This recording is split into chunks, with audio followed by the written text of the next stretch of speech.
Hi, from Orlando, Florida, Jerry Hall with Cars for Kids. Kind of a unique story of what we do with our automobiles. A little different than most car show people and vendors and whatever. Cars for Kids is a charitable organization that started some 20 years ago in Selmer, Tennessee. Our whole thing is to raise money for charity, help special kids across the country, and anything that we can do with a dollar, we're going to try to do it.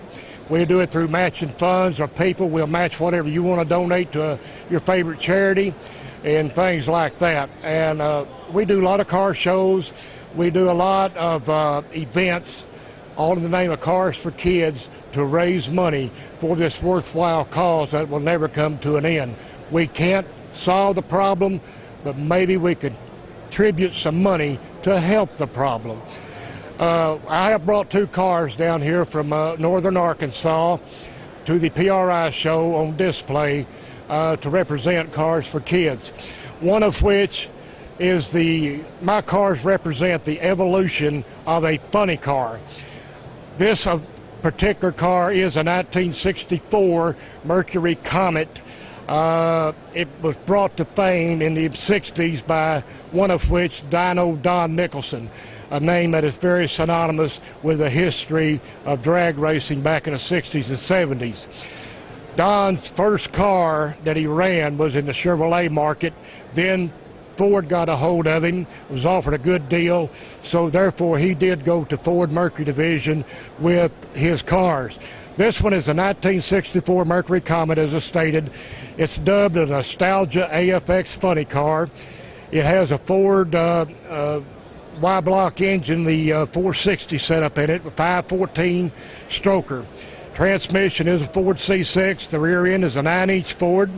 It's an altered wheelbase chassis design, straight axle front end, the leaf spring rear suspension, very simple in the way these cars were built back in the 60s. All horsepower.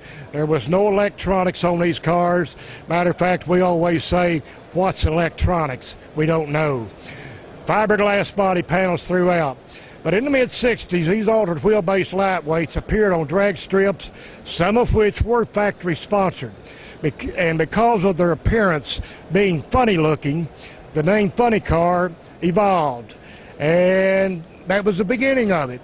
These 500 horsepower cars ran in the 9 to 10 second range. Today's evolution of the funny car is up to an astounding 8,000 horsepower, 4 to 5 seconds and a quarter mile.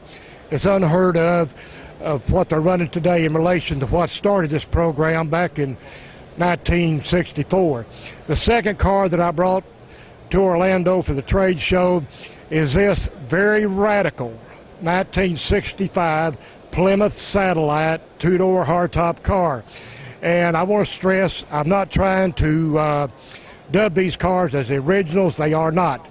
These are replicas of the time period of which I'm telling you about. And this particular one was the most radical door car in 1965 before the one-piece lift-up body, or flopper, as they was called back then. This car contains a legitimate iron block 426 super stock Hemi with the old Hilburn mechanical fuel injection on it, as it was back in the 60s. Everything on this car is built to represent the way it was back then. I've dubbed this car the Rebel. I'm from Arkansas. I have the Rebel, I have the Dixie Stomper. We do match races with these cars, exhibition runs only, in the name of raising money for God's special kids.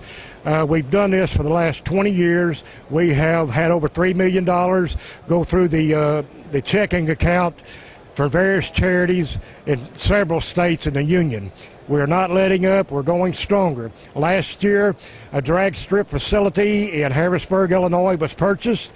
We are now running 8th Mile Nostalgia races up there, and this is where these two cars can be seen on a regular basis. As I stated earlier, they are not fired up unless they are making money to help God's special kids.